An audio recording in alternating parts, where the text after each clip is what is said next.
Ready? Here we go? Yep. We're good? All right, well, welcome back to, we have another top 16 deck profile. Today we have Ryan featuring another Amethyst Steel deck. So talk to me about your day, talk to me about your run. What did we bring Amethyst Steel today? Yeah, so my main reason for bringing Amethyst Steel was I really like purple cards. They're good.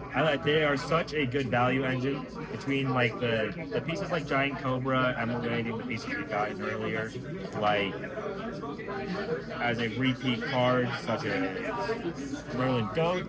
As We these all just love goats. incremental pieces to get these lore that you can't interact with. It's such a hard way to touch and activate or just deal with the board at all, especially when you have stuff like Madam Mim, the Snake, and the Fox.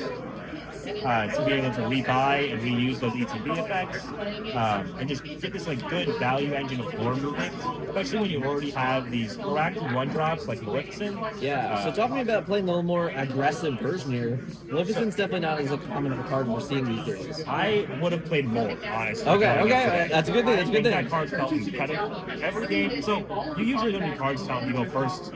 It's you're going first, you're an aggro deck, you should be able to win most games.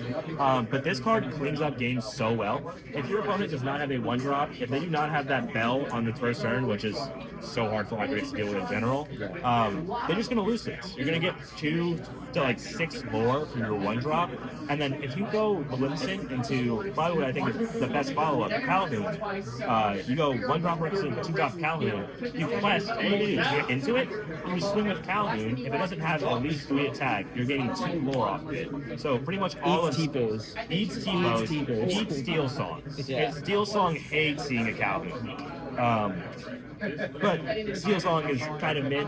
I think that the 2 decks that like are going in as the tier 2 competitors of this format would be this deck and Steel Song. Okay. That's what it looks like in my opinion, at least. I like this deck a little bit more. Steel Song gets a little bit more reach with the mana cheating, which seems to be the new thing.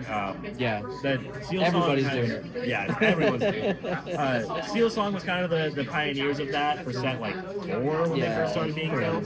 Yeah, and then like they're like, well, we can play one drops and do 3 mana spells. It's awesome. Now we just have a 0 mana card that does 3 mana spells, so everyone else needs to figure out how do you deal with Bell.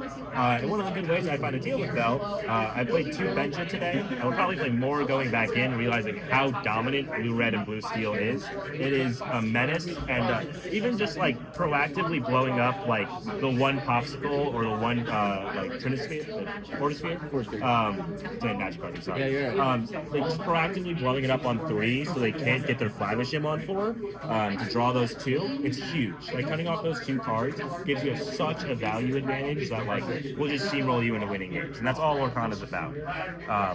And speaking Talking about the All-Star. yeah, the value advantage. How could you beat Doc? Every game that I won decisively today, like no question, won the game, was with Doc. Right. Like not even close. It is awesome, especially with cards like Giant Cobra. All you want to do is dump your hand. This is an incredible way to get rid of your second copy of Doc because you can't ink it, so it's just terrible, and they always come in packs for some reason. So you never see just one Doc. But when you see one, you get it, go in. If you can get it on board and follow it up with any of the min package, just picking it back up, quest for 1, you get it again next turn, like you are going to bury your opponent in so much value that unless they have Be Prepared, the game is over. Very fair. Very fair. Talk to me about our one song. Yeah, the last song after the 56 characters, 4 songs.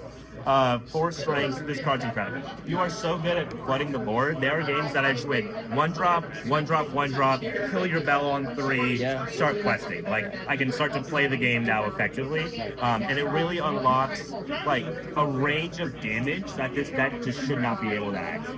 Like, it is really hard for this deck to deal more than 3 with Calhoun. That's why you have to be playing things like the Merlin Trap, just to give you that little extra push. I'm playing 2 in this list. It clears up a lot of things, and it makes killing Flavershims easy. It makes killing the Flavershims way easier. It makes getting any of those annoying pinkies off the board. It kills 6-drop Trematoa with like pretty much any of your 2 or 3 drops. Like it's huge work this set. And then you can always just trade into it, get another one. Yeah. That's a 3-drop, so it casts your swing. Like it allows you to just reach this like level of 5 5 to 8 damage, where that 6-drop Tomatoa to that 8-drop Tomatoa shit, which are your biggest threats in this format, which are winning games all the time. So having ways to deal with that just gives you a huge advantage in those matchups. 2 cool questions before we go. Absolutely. Favorite card today? Doc, no question. Oh my god. I played this card 6 times in one game. I thought my opponent went home and cried. It was unbelievable. It was... Okay. Our least favorite card today. Least favorite card today. That's a much tougher. What was the card that was always in our hand when we lost the game? I was always in our hand when we lost the game. That's how I always reference what my least favorite card was today. Like every time the game ends, I'm like, I have this left. Do we have one of those today? It's really hard with this deck because I have so much fodder pieces with like Cobra. Like bad cards don't stay bad. And we're not playing a lot of like silver bullets. We're not playing a lot of cards that like just don't work properly. You got it. I found the white roses ended up being a little mediocre throughout the day. Just compared to the power level of everything else in the set, they just really didn't keep up. But I think this is not like the card isn't good enough. It's the card hasn't been printed that's good enough yet to take its spot. It's just a little bit more reach, and honestly, that's good enough to ask.